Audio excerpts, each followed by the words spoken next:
This episode of Now This Is Lit is brought to you by Audible. Check the link in the description to get your first Star Wars audiobook free. Everyone loves free things. Click that link. Do it. This show is also brought to you by our patrons.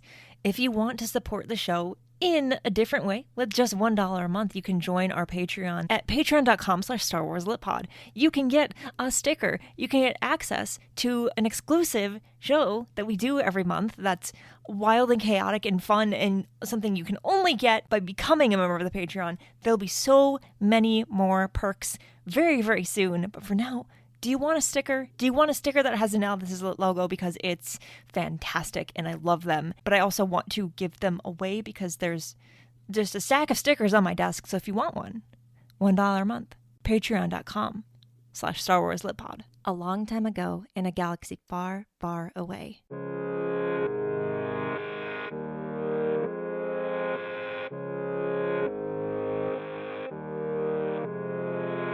You're listening to Now This Is Lit, a podcast about Star Wars books, the people who make them, and the readers who just can't get enough of them. I'm your host, Meg Dowell. I use she, her pronouns. And when Ventress showed up at the end of the Bad Batch Season 3 trailer, the internet lost it in the best way possible. What happened when that happened is everyone decided that they were either going to reread, if they had read already, or read for the first time Dark Disciple by Christy Golden.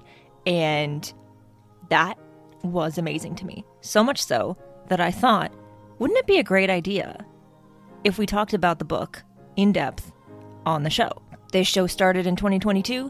That book came out in 2015. Show didn't exist yet. We haven't had an opportunity to talk about the book yet. Now we do. And here to talk with me about the book and so many other wonderful Star Wars things is Jess from Darksaber Light on Twitter, who I've known for a long time, and I've been trying to get her on the show. I finally found a reason, finally found a really good thing that I knew she already loved.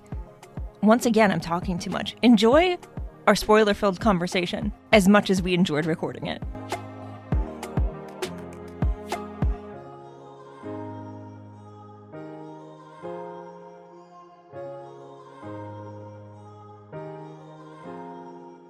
Since this is, no, I know what I want to start with. Something I have started doing, and I really like the result of this question that I ask at the beginning of every episode now, with a new person especially, is talking about what Star Wars we're reading, or what we've most recently read if we're not currently reading anything. Yeah, hit me with it. Yeah, I mean, I guess what has come out recent? Oh, well, I guess it would be the High Republic. I haven't started to Defy the Storm yet. Is that what it's called? Yeah, Defy the Storm. So it would have been what was the last adult novel that came out? Eye of Darkness. Eye of Darkness. That's Yes. what it was. Yeah. Yes. So that was read that one. Lots of fun. I really like the I don't know. It just had the same vibe that I got from Light of the Jedi and Rising Storm, which that's kind of like always the high point for me with High Republic. And I just thought that that was like some really good like character exploration in there. And so I'm excited to start to Defy the Storm and to see where it goes. But I personally, I admit, like I only got through like the first book related to Phase 2. And so I hope to eventually get through all of those as well. But I was just really excited to be able to get back to Phase 1 characters and see where we're going now. Oh yeah, that's one thing I loved about I almost said the wrong name. Eye of Darkness was getting back to like those characters that we hadn't seen in a minute, and it really felt like a return in a good way.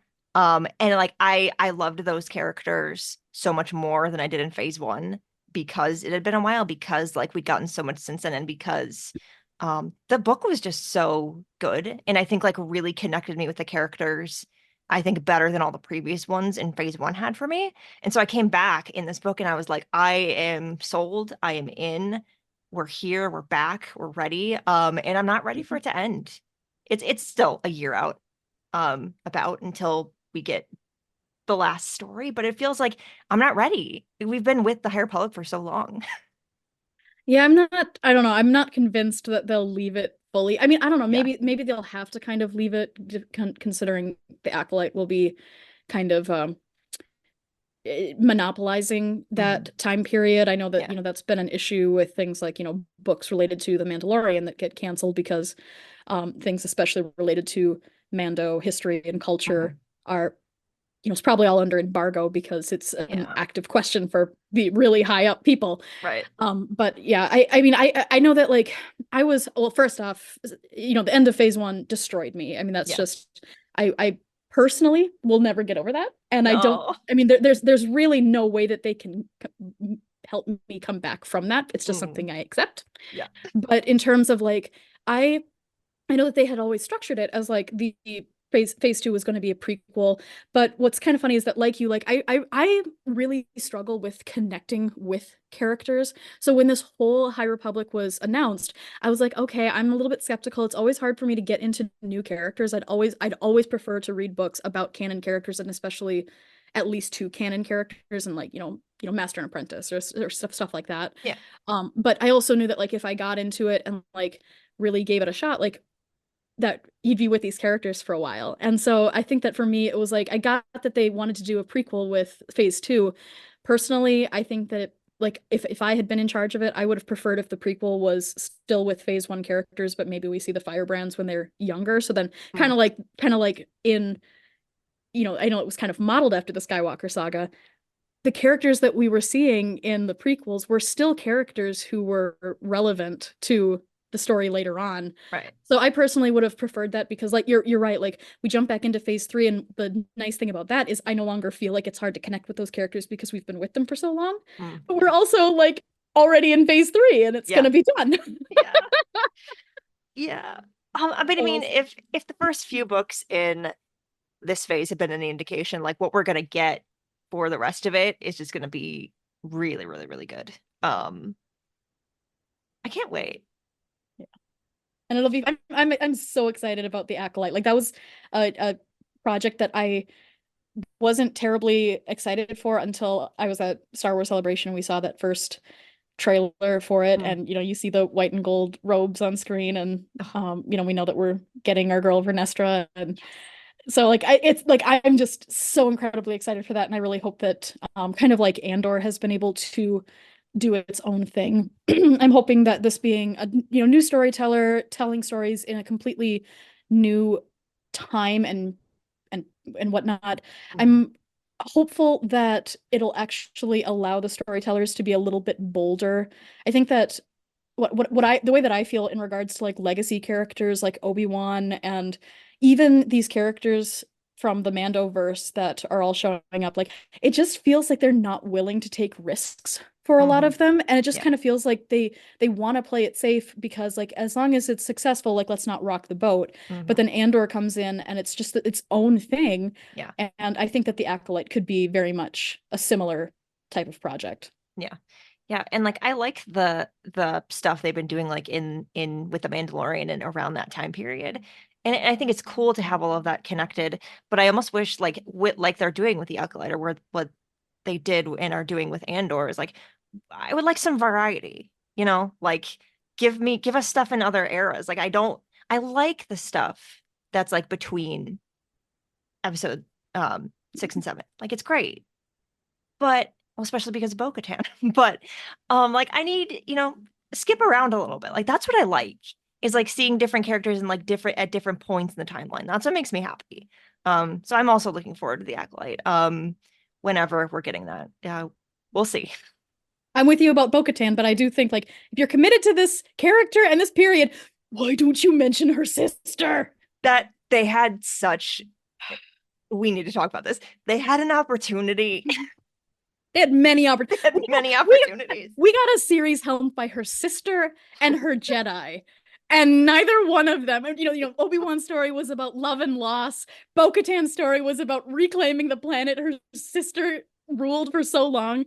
And that's where I'm just like, okay, I don't understand why they're so scared to open up this bag of worms. I mean, I assume that it's probably because they really don't want to touch these pacifist Mandalorians and the imagery that comes out of the Clone Wars, but I'm also just kind of like, commit to it or don't, but it just really annoys me that it's almost like we're being gaslit. Yeah, it's like if they were to mention her name even just once on screen, for those who didn't really know who she was or didn't know the context, like it's a name and you look it up later or you don't, and it's fine. And if it, you move on. But those of us who do know, that's like a treat, and it's not like you're putting in there just to have it in there. Like it's like if it's purposeful, which it would have been for Bo-Katan or it would have been for Obi-Wan, we're gonna spend the entire episode talking about this, and honestly, I'm not mad. I mean, to be very clear, like this conversation is going to be about Dark Disciple, and I'm here to tell you why the main character of Dark Disciple is Obi-Wan, and why even though Satina's not mentioned in this book, she is all over it. Okay, fun fact about that. So I first read Dark Disciple not right when it came out, but probably a few years after that. So it had been a while until last year I reread it again for the first time after rereading it, however many years ago that was, for a different podcast. And I had completely forgotten that Obi-Wan shows up in this book at all. And like I was listening to it and I was like, oh, he has like a pretty important role in this book. Well, and that's the thing is that like I mean, is this the way that you want to start this conversation Yes, about the book? Is there go. anything else? Okay, because let's see. I think that Dark Disciple. I mean, I came in a little bit later. I'm a pandemic baby when it comes to Clone Wars. That's when I found it, and so at that point, it was already out or newly out. I mean, I know that I came in literally as the final episodes of the final season were airing. Like I missed May the 4th, the finale, like by a couple days.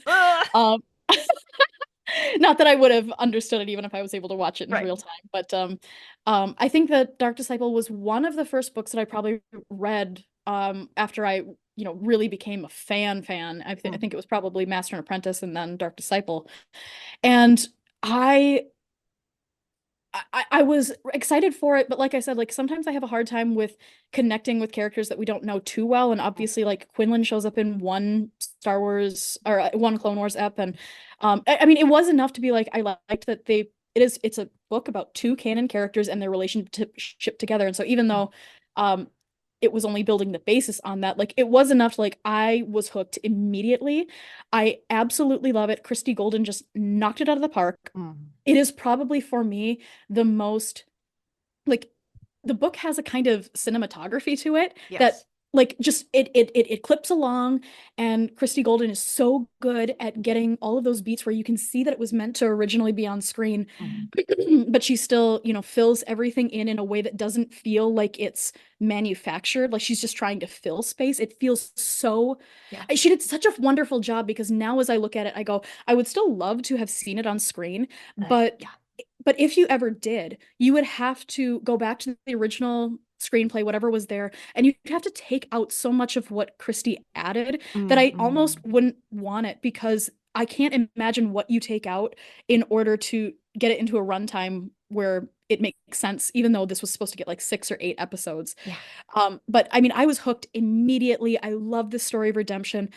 I don't think that we give Katie Lucas her props, considering this is a girl who like started writing for Clone Wars when she was still a teenager, and like, obviously like she was really privileged to be able to have that opportunity, but like that privilege gave way to like she knocked it out of the park. This is just a beautiful story of love and redemption, and I love that you get this romance that is really quite mature for this animated children's TV show. But like it doesn't feel inappropriate, but it also doesn't feel like we're pandering because it's an animated show. And like the original story that this book is an adaptation of was already great. And I can imagine that like taking something like that and adapting it into a novel is not an easy thing to do.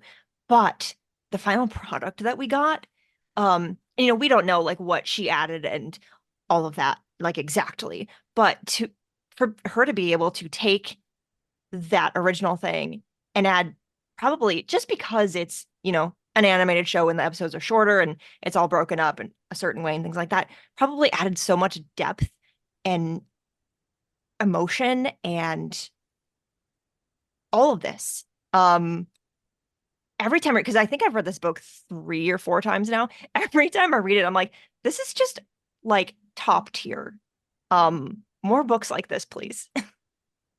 So good. Yeah, I just, it's really interesting because as somebody who like, my background's in theater and stuff like that. Like I'm always looking at this going, okay, how was it adapted? What was added? What Mm. was not? And what is really interesting is that like you said, like we can't really see exactly, what was there and what wasn't. We've seen concept art for, we know Pantora was there and then Mm. eventually that got used for Bad Batch. And it is funny how so much of this old concept art that never got used is showing up in Bad Batch, including I love Ventress now. I love it. Yeah. But what really struck me and what I love as for people who most people who don't know, my professional life is in publishing and editing, and I don't do a ton of like full length like fiction manuscripts, but like I've done like some developmental editing for friends and stuff like that, and um that's I love really dissecting like what makes a story effective. And one of Mm. the things that's really interesting about this unique book because of its origins, like I said, like I just think that Christie writes in such a way that's you can see it like how it was supposed to play out on screen, but she doesn't belabor it. And one of the things that really stands out to me is that she doesn't waste time where I actually think that like she doesn't waste time in the areas where like it would just be fluff. She only Mm. focuses on the things that are going to add to character. And the one thing that really stood out to me is that there's or like early on in the book, there's the scene where Voss and Ventress are basically talking, and it's kind of one of their first big conversations as they're like being bounty hunter partners together. And we get lots about like their story and whatnot. But like Ventress is kind of flirting and showing how Mm. she'll get her bounties, and she's got the full-on gambit and all this stuff, and the scene is pretty long, but then right after it it's just wrapped up with like they caught their bounty in a couple of hours. Ventress didn't even need to use the full-on gambit. Like that's it. They Yeah. don't actually go into that mission. And what's so interesting to me about that is that I look at that and I wonder, was that mission, which would have been really cool to see on screen, to like see them in action in a moment like that, was that something that would have been dramatized for the screen, or was that also something that you just because I think if it was on screen, it might have felt a little bit strange to have Mm. a conversation like that. That's very like a lot of character development, but then to not show the audience the actual mission and the Mm. action that would have resulted from Yeah. it. And that was something where it's like, I don't know. I would love to ask her about that. But in general, it's like that just really stuck out to me as somebody, as somebody who's in editing, as recognizing that this is somebody who is definitely weighing the value of what is in the book. And I Mm. really appreciate that. Yeah. Because you really get to feel like you get to see, because there's more, the book is longer than whatever these episodes would have been. You get to see like their relationship developing slowly. That's something I love about this book is like it all happens slowly and then so quickly, and then it just gets faster and faster and faster. But like the build up to them actually admitting they have feelings and all of that, like it's that's usually not my thing. I'm usually not like a huge like I love a good romance in Star Wars, but like it's not usually like the thing that I gravitate toward. But like this is done so well. I love that it doesn't feel contrived at all. It's just like even in spite of the fact that these characters didn't canonically know each other before, like Mhm. this was a dynamic that like again, like kudos to whoever like came up with even the idea. I'm not sure if that was Katie Lucas or Dave or whoever, but these two characters who never meet, they have so much richness both as characters. Like, Quinlan at least had stories in the EU and stuff like that. But like you put them together and they play off each other so well in a Mm. way that just can't always be replicated by just sticking two characters together. But it felt so natural. And my thing is that I love, love, love that what you get with Quinlan, a character who, again, like this was kind of a new canon exploration, but when you put him in context of Anakin and Obi-Wan, you get the spectrum of these three Jedi who all fall in love with non-Jedi women, Ugh. and you see that spectrum. And see, this is the thing that I'm gonna talk about my girl for a little bit. Yes, yes, do So it. Okay, so what I'll also say, I'd love to ask Christy about this too, because Christy had such a wonderful um understanding of like what's going on in the world at this time, and that I think that like she really like touches on a lot of things. She even touches on things like Barasafi. Mm. She never mentions Satine and she never mentions Ahsoka, which is really strange, and I just wonder if those were embargoes that she wasn't allowed to touch. Mm. But that's the thing, is that like when I read it, I can't help but recognize that like in this story canonically, Obi-Wan has just dealt with Satine's death. No. We know at the end of the book, it says that he witnesses Ventress dying in Quinlan's arms too. So he has just Ooh. dealt with this, and Anakin's there and whatnot, and you get the spectrum of what will these Jedi do to protect the ones that they love. Yeah. And you get Obi-Wan, who, even though it's not explored, like maintains this really, staunch Jedi, very traditionalist Jedi appearance. And he's the one who's sitting there going like, I love the moment in the book where he's talking to Quinlan in the bar, and Quinlan says, "She's always been faithful to me." And he's like, "That's kind of a strange word to use for this." And he knows that this is not remaining platonic, and he's Mm. been there. Yeah. But you got him who just like he doesn't touch the dark side, even though it's hinted that like when Satine dies, like it's a temptation. Mm. And then we see Anakin, who actually has that scene with Padme, and they have a little bit about like, I think it, the irony of Mm. what happens to Voss as they're sitting there as a married couple, Yeah. and Anakin's kind of like, he recognizes that hypocrisy, but it's almost like he won't apply it to himself. Yeah. And then you've got Voss in the center, who like he's not really between Anakin and Obi-Wan, but he is a Jedi who's a little bit more of a maverick and a little bit less restrained when it comes to like, I have to be this buttoned up Jedi. And Mm. we always know that about him, but then it's his journey with like what that means, what that looks like, and how he's going to allow love to fit into his life as well. And I just love seeing that. I just would have loved to have seen it on screen, because I feel Mm. like Ventress and Quinlan would have become probably the third of the iconic animated couples: Yeah. Obi-Wan and Satine, Kanan and Hera, and then Voss and Ventress. Oh, they would have. I'm so like, the more I think about this story, the more like I I I'm glad that we ended up getting the book, but it is so like sad that we didn't get this on screen because it is different. Like that's why I'm not a huge fan of like comparing like um things that happen in books or things that are from books to like things that happen on the screen and things like that, because I'm like, it's different. Stories are told differently in different mediums, so they're different things. And so, like, even now, if we have Dark Disciple, we have the finished book, it's not going anywhere. But if for some reason we were to get like the screen on screen version of what these Clone Wars episodes would have been, like, I would be all over that. I'm like, it's not going to be the same, and it still would be so cool to see.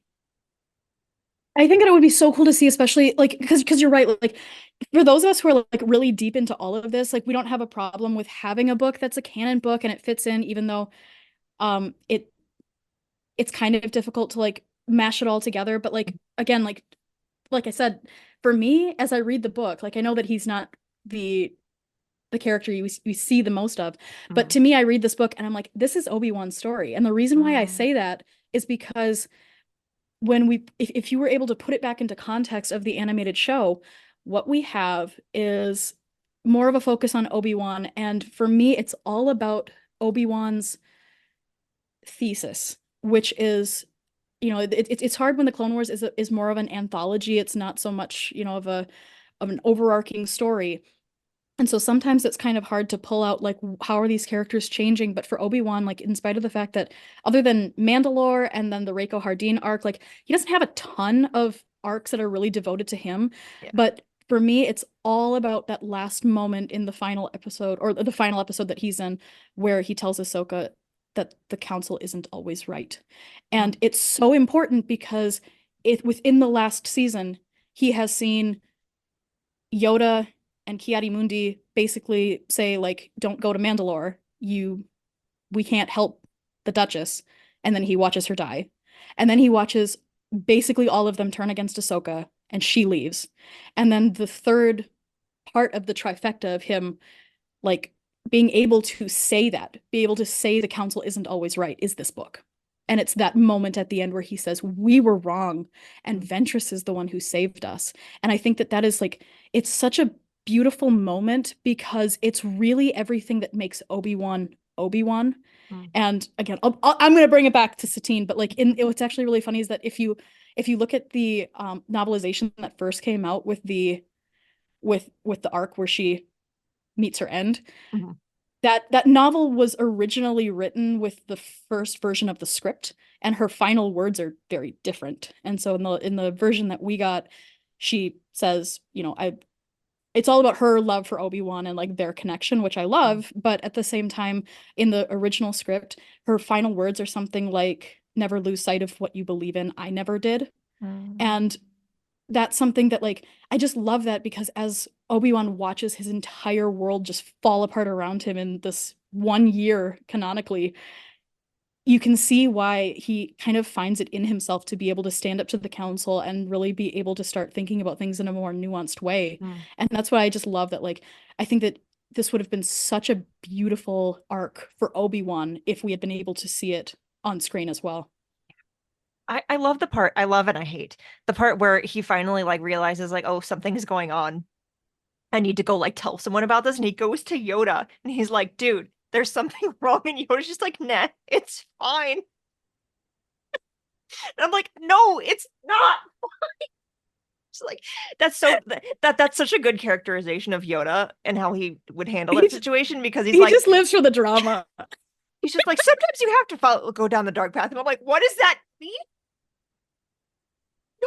I mean, I'll admit, as much as I love this book, there is an element to this where I call it like, like just the premise itself is something that you kind of need to suspend your disbelief a little bit, because, it's a very philosophical premise. It's, the Jedi are resorting to assassination. And I love that idea, but it's really hard because in order to explore that, you immediately have to kind of take these characters to a place where you kind of go, is this kind of going against what they stand for, just in terms of like what this story even is. There are a couple, like other moments, like the one that really comes to mind is like in Voyage of Temptation, there's a moment where Satine is being held captive by Tal Merrick, and she gets away from him, but like she's got a gun pointed at him, Obi-Wan's got his saber on him, and he has this whole big spiel about how neither one of them will kill him because the Duchess is a pacifist, and Obi-Wan can't kill him because the only person who he cares about won't want him to kill him. And then Anakin comes along, and it's like, I get it. I love that moment. It's dramatic. It tells you something about the characters, but when I watch it, it's like, it's kind of the same thing. It's more of a philosophical moment as opposed to like an actual moment where you go like, this makes sense in character, because I refuse to believe that honestly either one of them, either Obi-Wan or Satine, would have a crisis of conscience between saving every person on that ship versus stopping this man. And that's where it's just like, in this book too, it's like, I love the exploration, but I just saw someone who was reading this for the first time on Twitter and who was really reacting to the idea of like, this premise is just not right. And even though I love the book, I kind of get that, because it really is something that is hard to grapple with, especially if you want to have a feeling that like, a Jedi positive view, even, as we're getting closer to the fall of the Jedi. Right. I think the way that I try to look at it, because like it is hard to like, because it's like the beginning of this book where they're like, yeah, we need to assassinate Dooku, we need to like get this over with, and you're like, that doesn't seem correct, but then you see like Jedi like Obi-Wan, and you see like what Quinlan goes through this whole book, and where he ends up at the end, and you like have to really just remind yourself like, the Jedi as an institution might not always do the right thing, but like there are still genuinely like good Jedi, we'll say, within that institution, that no matter what are going to try to always do the best thing that they can do, despite the fact that they also may have to align with something that the council has decided or that they're doing that may not be correct. It's hard to do that because you want, because if you go back to like earlier stories in Star Wars. Like the Jedi are the heroes, you know, and you want to think of them as that always. And like the concept, the philosophies in a lot of ways follow that. But sometimes the execution doesn't always get there or goes in the wrong direction, or they might have the right um intentions, but the way they go about getting to their end goal is not always the best. And that's hard. Like if you have you read Rise of the Red Blade? No, no, not yet. It's very much like um the Jedi trying to figure out how to adjust to the Clone Wars, and all of a sudden there being, you know, the whole world is different because now there's a war and the Jedi can't be what they used to be, and they have to go, you know, fight these battles, and all these Padawans are being promoted because they need more people in the field. And it's about how like they lose their way simply because like they are struggling to apply everything that they know to this situation they're not familiar with. And it makes you think about the Jedi in a different way, and not necessarily like they're all the worst, but really you see, and I won't obviously spoil anything, but you see a lot of like these well-meaning Jedi who are trying to do the best they can fail just because the institution fails them too. And yeah, it's hard to think of the Jedi that way, but like, you know, we do eventually see the whole order come apart, and how do you get there? It's a lot of little things like this. Well, and that's why I love this book so much, is that Mm-hmm. like that's why I do wish that it was still on screen, Yeah. because like I said, like it's not just Obi-Wan that I think is it like this arc is so important for, Mm-hmm. but this is the, you know, this would have been season 6. This was right before everything falls apart. And so it's not that the Jedi are bad. It's Mm-hmm. not that the Jedi are like, I mean, they can make wrong decisions, but like I am somebody who like I don't understand people who love Star Wars but for some reason hate the Jedi. I'm like, no, no, no, no, no, no. Mm-hmm. That's, I mean, things happen, but like what you're seeing here is the Jedi in this terrible situation where like, I mean, I like that the book opens with the the massacre on the ship, Mm-hmm. and you start with this massacre of innocents, and you see why there is a justification here for like we need to take this one guy out Yeah. because we're watching other people die, and you can't take the philosophical high ground and say that that you know that it's just somehow better to not consider those hard options. Yeah. But what I do like is that you see this group, the council especially, after 3 years of war where they've failed. You know, the other thesis of the Clone Wars is every character who draws attention to the fact that the Jedi are peacekeepers and they have lost that purpose. Mm-hmm. What we see here is we see the height of that and the implications of it. And actually, I mean, like it's why as a High Republic fan, I talk about it a lot, but I've got my High Republic Obi-Wan and Satine, my Stellan Gios and Lena. So who like, you know, there's not like a canon relationship between these characters, but there's enough there where we know that like it is significant that in Mm-hmm. this period Lena asks Stellan to take over the response and like lead the response to the Nile. And in Rising Storm, it's really played as like, you know, she has no ulterior motivation the way that Palpatine eventually will. Mm-hmm. She really truly believes that Stellan is this light that that represents the Jedi and that the galaxy needs to see. But in relying on him to essentially be her general, she sets in motion this relationship with the Jedi that Palpatine will extort and that eventually leads to their downfall, not because of their institution or because they have somehow failed in their morals, but because they were eventually in this no-win situation Mm-hmm. where they couldn't possibly be the peacekeepers that they're supposed to be. Yeah. Oof. The High Republic has added like so much to Star Wars. And like, Read the High Republic. yes, like obviously if you're listening to this podcast, you have some interest in Star Wars books. But like I almost feel like, you know, you don't have to consume everything in Star Wars if you only do certain things. If you don't read the books, that's fine. Everyone has their own thing. But like I almost wish like more people would read the High Republic, because like it it is so interesting to have seen, and we're not even done yet seeing the road that leads to where we see the Jedi and where we see everything in the prequels and beyond. And like we'll get more of that in the Acolyte too, like we talked about. But it's like it just is so interesting to see like where the Jedi were. And we know like, oh, they're like, at the height of their power and all of this. And like we know they don't stay there, but what happens? And now we're seeing like these are the things that's set in stone, the things that will eventually happen. It's so cool because that's Star Wars thrives in telling different stories at different points in its timeline to show how everything is connected and everything fits together and why we ended up here, or why this character did this, or why this government fell. It's because all of the things, the small things that seem so small before, that led to all of this happening. Can you tell I love Star Wars?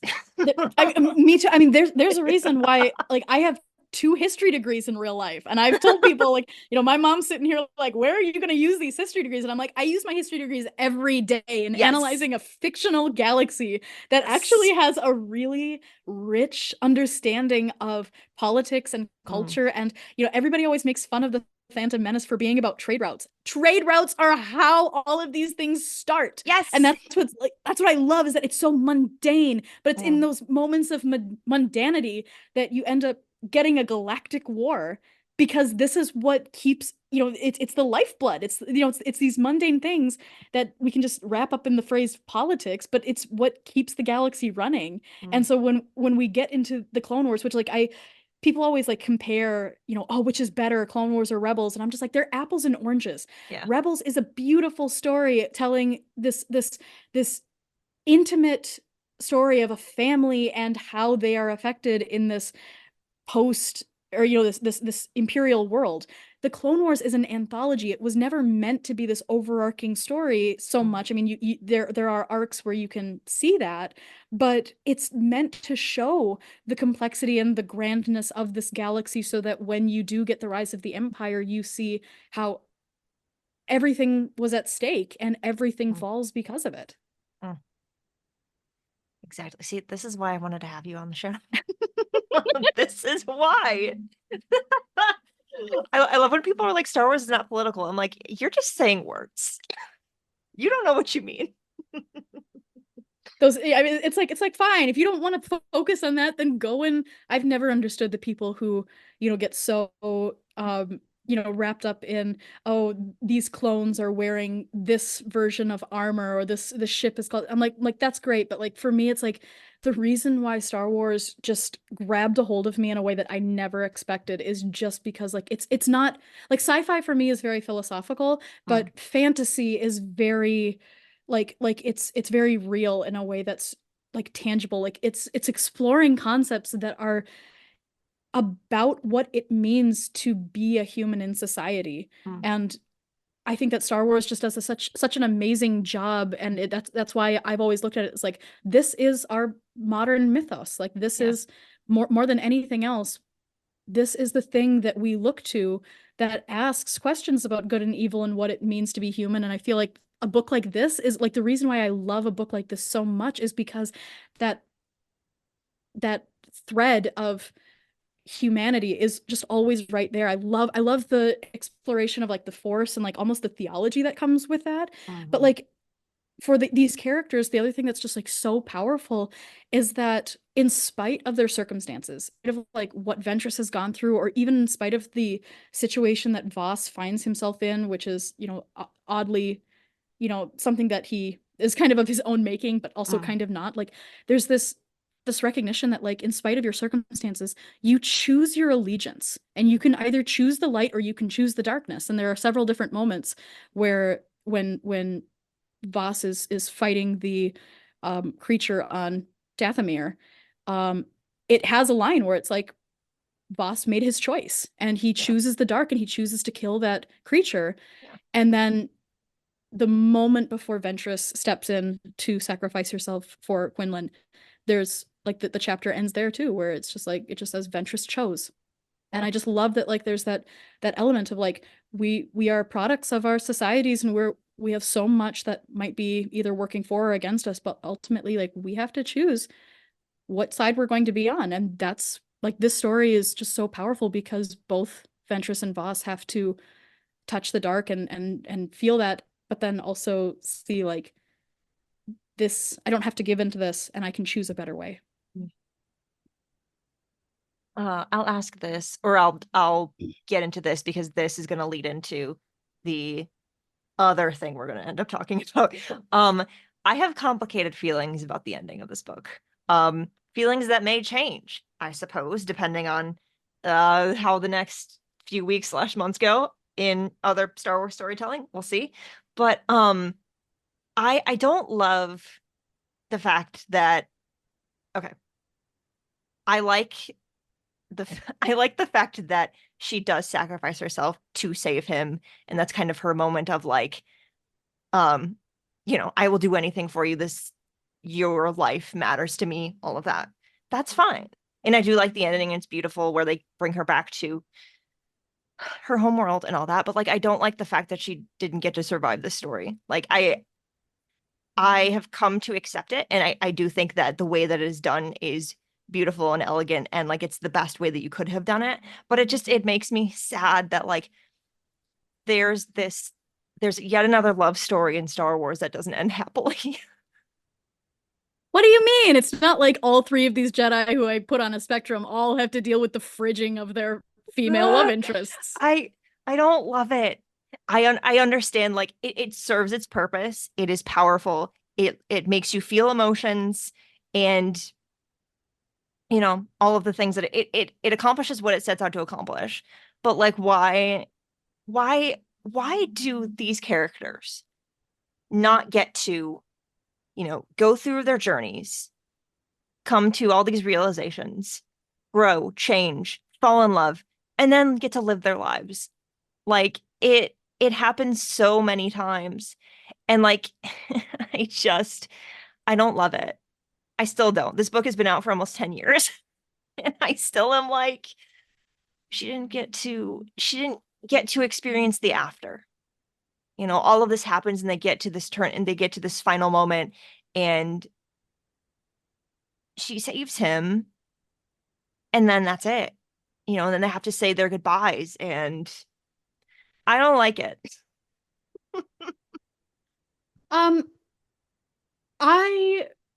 I have complicated feelings about it in the same way. I recognize all of the things that you just said.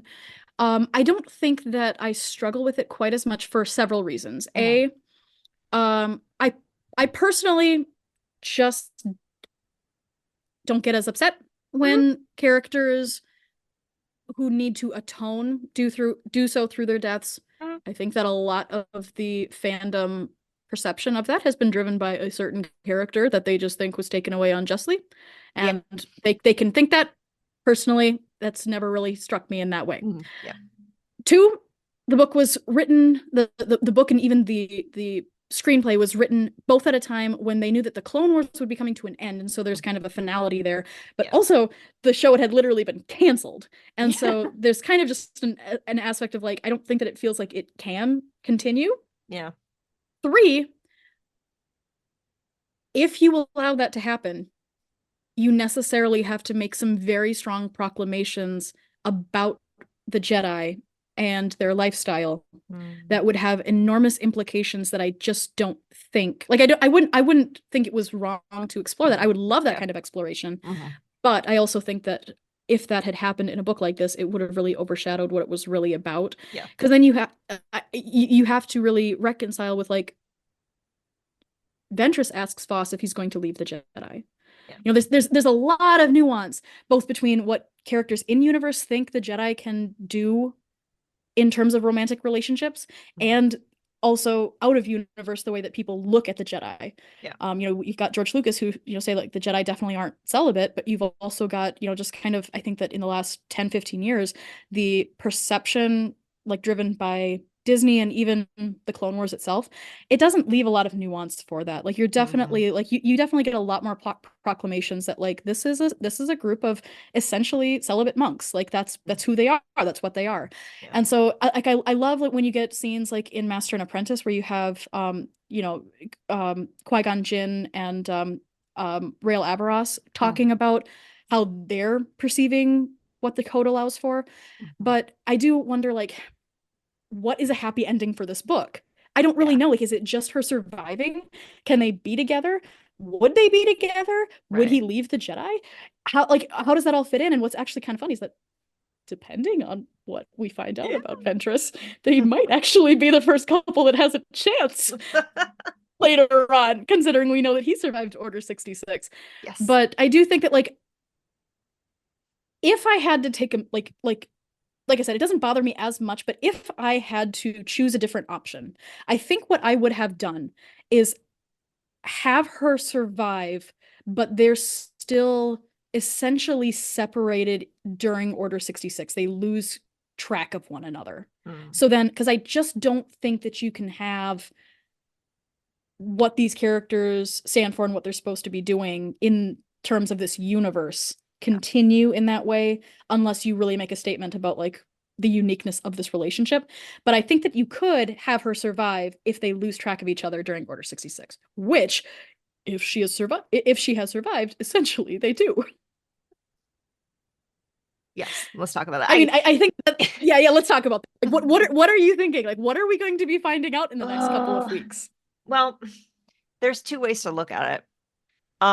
You could look at it through the eyes of this is a Star Wars trailer, and the way that she appears at the end, it seems like they're making a bigger deal of it than it actually is. Like, the first thing that came to mind when I saw it was, I'm not saying I agree with that theory, but the first thing that I thought of when I saw that trailer for the first time was, is this like a flashback? Or is this like something that someone is looking back on that happened as a way to, you know, bring Ventress back in a way, even though she's not actually back, which I honestly would be fine with if that was the way that it turns out. Because like we are getting more Ventress, and the old, like, everything you said about why the book couldn't probably end with her surviving, totally, I'm totally with you on that. In the context of the book, her death does make sense, and it should have been that way. I just really like her character, and I'm sad. So like I couldn't possibly have an understanding of that. It's not like I've also lost my favorite female character. Yeah, that did happen to you. I still say we need like some kind of Satine Obi-Wan book, if not also Satine and Bo-Katan book.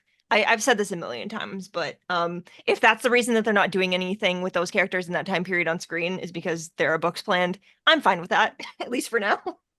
I don't know.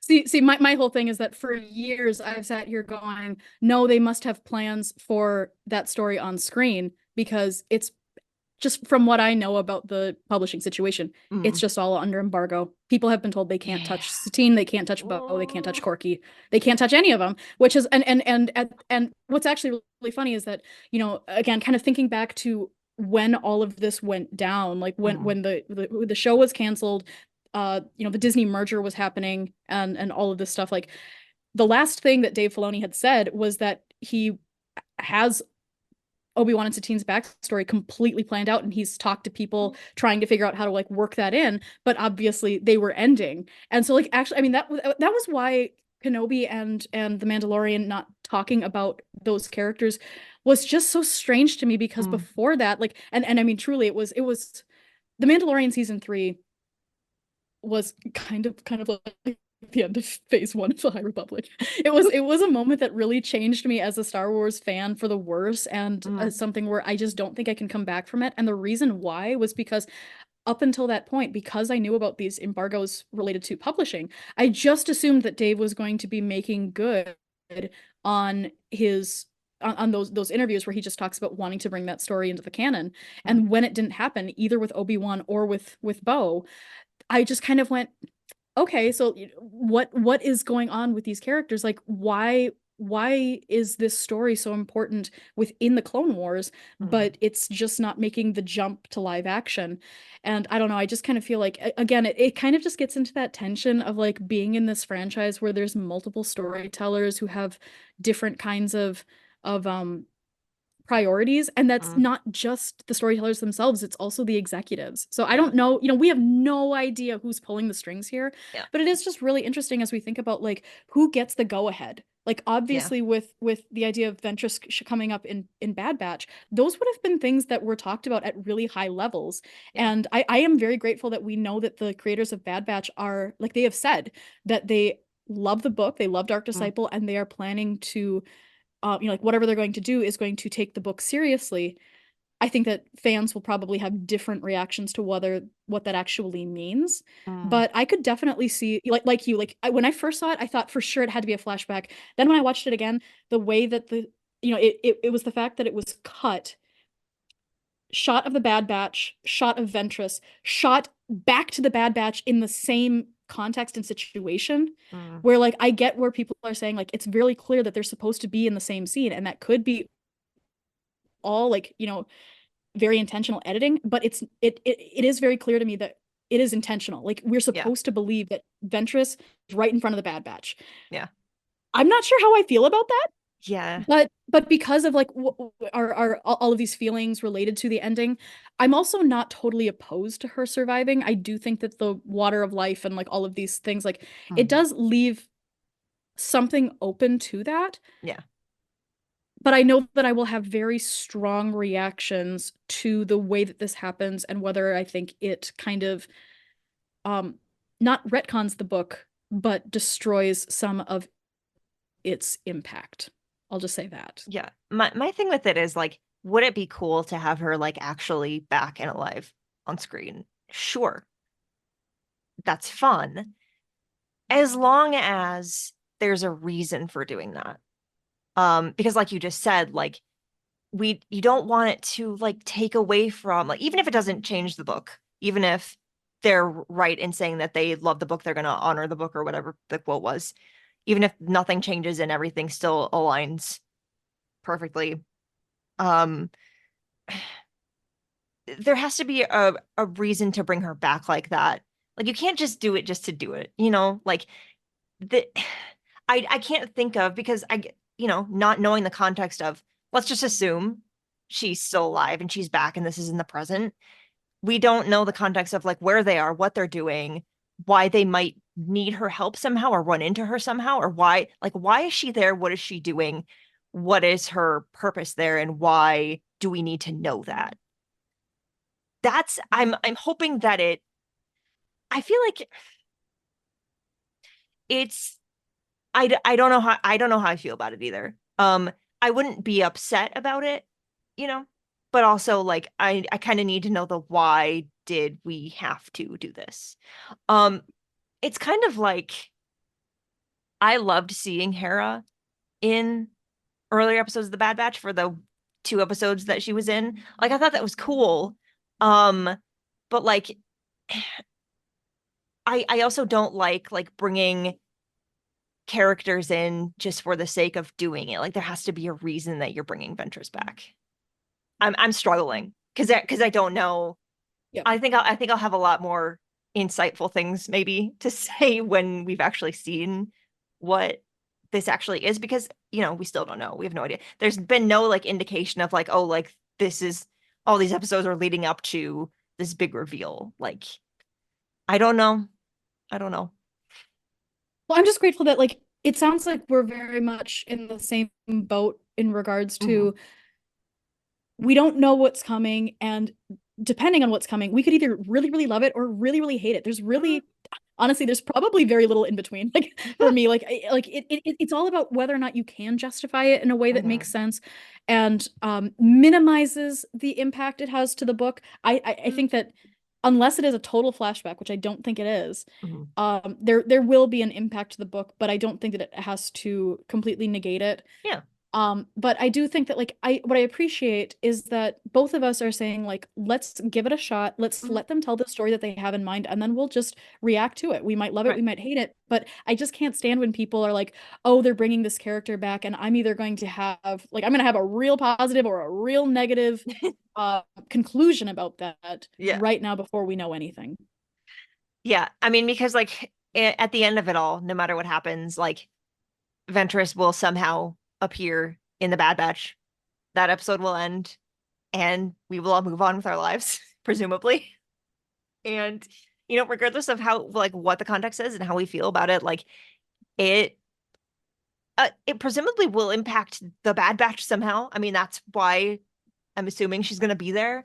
Um, and that's, you know, that's all. Like we the people down here, not in control of anything that's happening in terms of how these stories are being told. Like, all we really can do, yeah, I know, right? If only, all we can do is watch, absorb, react, analyze. That's it, you know? Yep. But you know what? And to just give the benefit of the doubt that like, Yes. I mean, like I have no doubt that the people who are involved in stuff like this, like they care. They want to tell Yeah. good stories. I Yeah. personally do think that like, we're all gonna have different opinions, but like for me, like you said with like coming in with people like Hera and stuff, like Mm. I I personally don't have any problem with fan service cameos. I Mm. actually really appreciate it because for me, Star Wars is all about this big mythos. So Mm. it's not, to me, it's like you run into this random character. Don't come at me with the statistics of like how on earth could they just run into this random bounty hunter that we already know. I don't care. These are Greek myths. It's There's 12 fictional. characters. It doesn't matter. But you're right that it has to have a purpose. And I will admit that like Bad Batch, A, I have like a back and forth with what I feel about the Bad Batch because I think that the storytelling that they're doing, especially in relation to characters, is probably the best that's going on right now. Mhm. Not including Andor, which is just a thing in and of itself. Mhm. But at the same time, I personally don't think that this show is utilizing the premise as well as it could. Mm. For me, it was always about like, the Clone Wars, like I said earlier, the Clone Wars is an anthology that shows the grandness of the galaxy. Mm. Rebels is the story of a single family. And I was really excited for Bad Batch because even though I wasn't super involved with these characters and really Mhm. couldn't have cared less, I loved the premise, which was that we would follow a certain set of characters around the galaxy, Mm. having presumably cameos from other characters and seeing how the fall of the Republic has affected all of these different locations. Mm.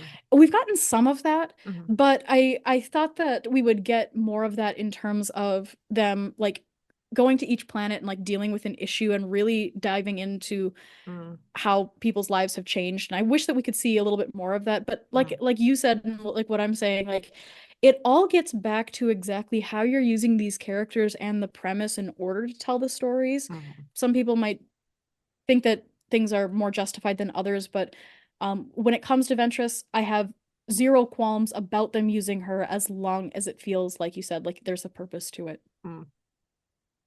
Yeah, I know. I really look forward to watching The Bad Batch when it's on every week, and I don't have like major issues with it. But I do think like they're doing a lot and don't have a lot of time left to tell the rest of the story they want to tell. And that's where I'm struggling with it right now. It's like everything that's going on, again, I'm not spoiling anything for you or anyone else, but everything that's going on with Omega and all of the mysteries that are unraveling and things that we're learning and things we still don't know, like there's not a lot of screen time left to unpack all of this in the way that I feel like maybe they want to. And I don't know.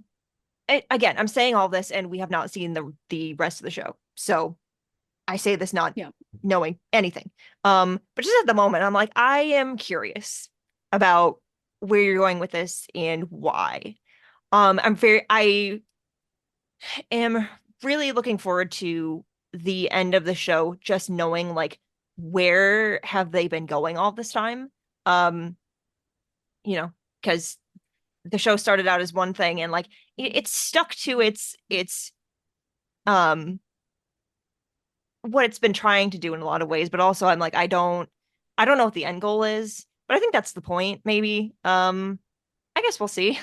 Well, I was gonna ask, I mean, knowing that it's not a show that's rated PG-13, um, are we heading towards a Rogue One ending or are we not? I have Everyone's gonna hate me for this theory, but I have a theory that the only survivor is gonna be Omega. Omega's gonna make it out and no one else. And like I know that sounds very dark, but like think about it. think about like how much focus has been on like getting Omega off Kamino and then, showing Omega the galaxy, showing her how Yeah. the galaxy is, showing her the reality of this, that, and the other thing. It's very much as saying Omega is going to have to figure it out on her own because this reason, this reason, this reason.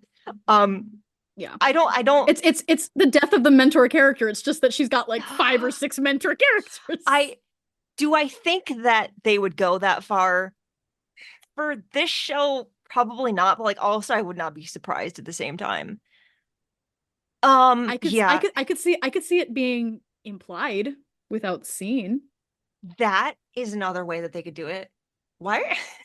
Like I don't know why I'm thinking that it's gonna go this dark, but like also it kind of fits. It kind of fits with the time period. It kind of fits with like the everything that's happened in the show so far. And it fits with the demise of the clones too, which is always an issue that's been part of the show, and also just in general the the transfer to the culture of the stormtroopers. Yeah. So I'm not sure, like it'll be interesting to see. I agree with you that like in regards to this being the final season, it's hard when we are making predictions without having seen the rest of it. Yeah. But I agree with you that like I haven't watched the new episodes, but like I said, I've basically been spoiled, and just knowing that like what they're introducing, I get a little bit cynical with that, because again, I wonder, okay, does this actually have a purpose, or have either you as storytellers or maybe even execs, don't really know, but like was there kind of a top-down decision that we're going to introduce these things kind of as almost shock factor, and just let that shock factor hold itself, as opposed to introducing something shocking for actual character exploration?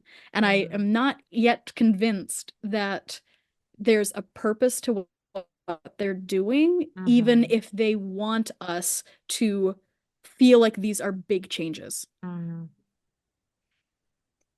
I do like what they've been doing and where they're going with some characters, especially like on a philosophical level. But there's still a lot of it. I'm like, again, we'll have to come back when we get to the finale and see if we're just totally wrong. And in the next however many episodes, they do it. They could. I don't know.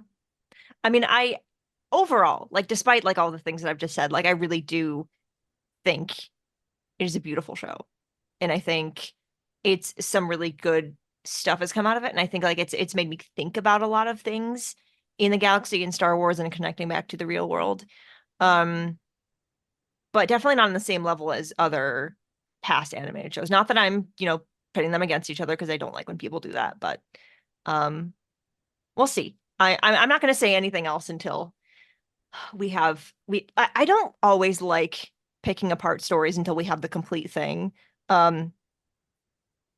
So, but we'll see. We're close. Let the storytellers tell their story. Yes, exactly. Because that's their job and it's not ours, again, unfortunately. But like, we're justified in having a reaction. Yeah. I just hate that, like, I mean, there's a different culture now.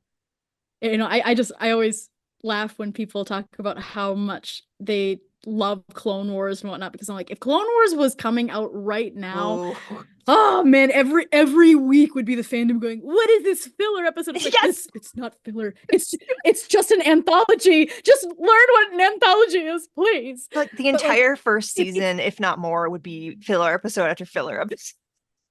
I mean, it is. I mean, yes. I've curated a whole list of like, for people who like don't want to watch the entire thing, because again, like we live in an era where sometimes like I used to watch Stargate, which was like 17 seasons with 22 episodes a season, and now I just like I thought about like starting Battlestar Galactica, and I was like, that feels like such a commitment. Yeah. And so like I've had friends who are like, I want to watch Clone Wars, but I don't want to watch this whole show, especially because it's so slow starting out. And so like I curated a list of like whatever, like the stories that are just related to I mean, it's what I consider the main storyline of the show, which is Satine, Mandalore, and then bringing in Maul, Ahsoka, and then leading up to the finale.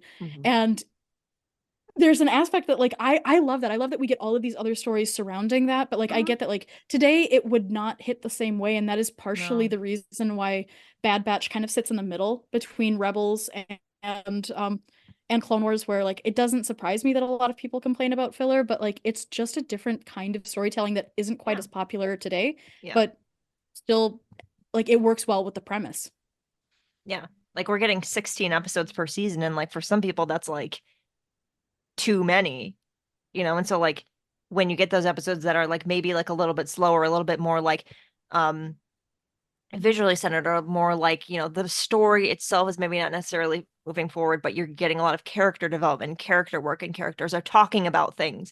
Like it's not filler. It's not, but like that's what it can feel like to a lot of people, I think, because like things, they're not actually seeing how things are moving forward, and there's not that like cliffhanger at the end of the episode where like you can't wait to see like what happens. Like that's not always like, we're seeing that a lot in the Bad Batch. Like that's not always how Yeah. these episodes end, and it's like, just sit back and enjoy the thing for what it is. Yeah. And then when it's over, it's all said and done, then you can go back and figure out how it all fits together. I don't know. Do whatever you want, I guess. Right. Okay, before we end this, I did Uh-huh. want to add just an addendum, just Uh-huh. because I need your thoughts. Okay. The timeline of Dark Disciple cannot work in canon. It is too long of a story. It cannot take place in season 6. And so there is no way to square it. Mm. Because I mean you've got months that Yeah. literally elapse. I mean Satine dies and her death is the first big event of 19 BBY, Mm-hmm. which is also when Order 66 happens. We have 1 year. Mm-hmm. There is essentially only a couple weeks or months, because Order 66 isn't even at the end of the year, Mm-hmm. between season 5 and Dark Disciple would have been in season 6, and then we have season 7. Mm-hmm. In Dark Disciple, we not only have Quinlan getting his mission, working with Ventress for, I mean, they literally have like an anniversary of like what, like how many missions, like some Mm-hmm. like a dozen missions. Yeah. And then he tells her that he's a Jedi. Then they have a whole bunch of training.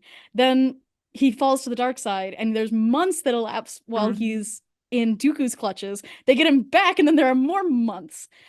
So it's not something that overly bothers me, but it is something that, as somebody who's like, I'm like, again, I'm a historian, like I'm Mm-hmm. clued into the timeline here. And the only thing that I've tried, like the thing that I've tried to do is that in my headcanon, Mm-hmm. the book actually starts, and don't come at me with things about Ventress and her grown out hair. Don't tell me that. The book starts in season 4. Mm-hmm.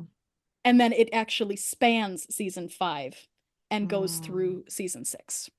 I mean, that's totally possible. I guess the only thing that I kind of forgot about, we do see Ventress in when Ahsoka leaves the Jedi. So Mm-hmm. technically, I guess if like that definitely would come up against it. Maybe you say that like almost immediately after that the book starts. But then we still have, I mean, I don't know.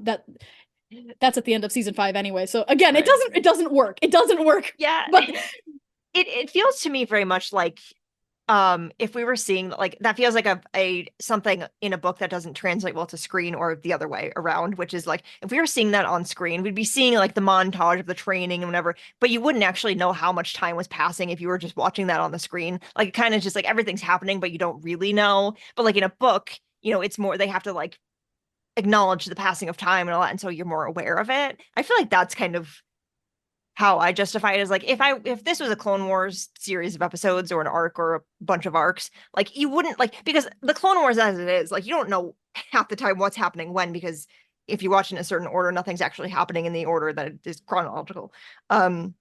So I feel no, like but there is a canon timeline though. yes. So if this was just on screen, I would still complain about this, because I mean, to be very honest, Clone Wars itself is, kind of like how the Bad Batch was. I don't know. I assume that it was probably set out as like a 3-season show. Mhm. That's what they should have done with Clone Wars, and have Yeah. 3 seasons equal 3 years, because they have too much that goes on, especially near the end to actually fit into the canon timeline that they have set for themselves. Yeah. But what do you do? I mean, when it limits your storytelling that much, we would never have a story like this.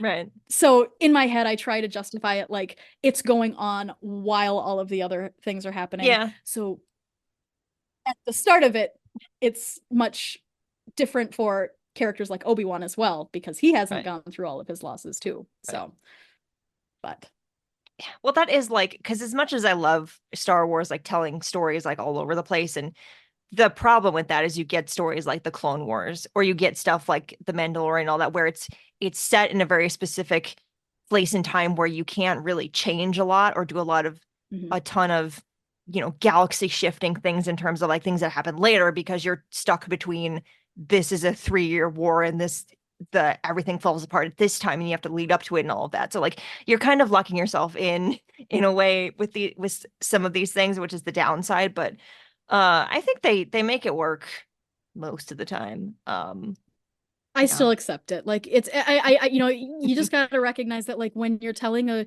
story this grand with multiple storytellers, like you're reverse engineering history. We accept this franchise as a story of the past, literally, a long time ago in a galaxy far away. And so necessarily, like, unless you introduce things kind of like multiverse things, which I just hope never come to Star Wars. That's not what Star Wars is. No. But like in that, you have limits. And for the most part, like we have this story that continues to grow and grow, but there are always going to be discrepancies. There were always discrepancies with the EU. There are always going to be discrepancies with additional material. It's never going to be fully integral in terms of like fully cohesive. Yeah. So it's going to happen, but I will still point it out because I can't stop thinking about it, that this book is supposed to take place over a matter of weeks, but it just can't. No. But look at the story we got. It's so good. So good. So good. Oh, I'm so glad that we got to do this and talk about it. And the fact that Ventress is coming back in some capacity on screen, it was the reason why we decided to talk about this book, because of course, not a new book, very old book actually, in terms of like all the books that have come since then. But I'm really glad that we got to, still talk about it anyway, and, really celebrate it, because it is such a masterpiece in terms of like it being an adaptation of something that we never would have gotten to experience otherwise, because it didn't make it to the screen and it could have just been nothing, but we got this instead. And I'm not mad about it. You're not mad about it. And I've been trying to find an excuse to talk to you on the show and talk to you just in general anyway. So it all worked out. Well, I am willing to come back and talk about anything that you want about these kinds of things. This is so much fun. Yes. But yeah, this was just really great to have a conversation before whatever is going to happen in the Bad Batch happens, because, we're going to have lots of thoughts on it, and it will necessarily change this conversation, and that's exciting too. But I'm really glad that we had this conversation before those changes happened. Yes, me too. Yeah, thanks for doing this. Thanks for having me.